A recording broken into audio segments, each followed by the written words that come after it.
लग्न महत्वाचं विचार नाही करतात ते खाऊ परमार्थात येणं सोपं का कडेला नेणं? परमार्थात येणं सोपं का कडेला नेणं? बरे पुढचं नाही ऐकू आलं.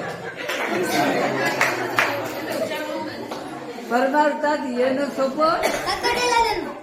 कडेला नेणं नाही, कडेला नेणं सोपं. कसं काय परमार्थ आलं नाही तर काय नाही सांगतो मी कडेला कडेला आपोआपच जाते नाही जात. जात नसते.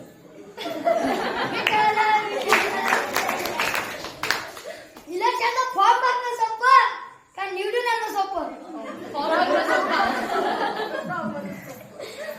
म्हणून जगद्गुरु तुकाराम महाराज म्हणतात परमार्थात उड्या मारणारे तर भरपूर आहे पण कडेला नेणारे थोडेच आहे.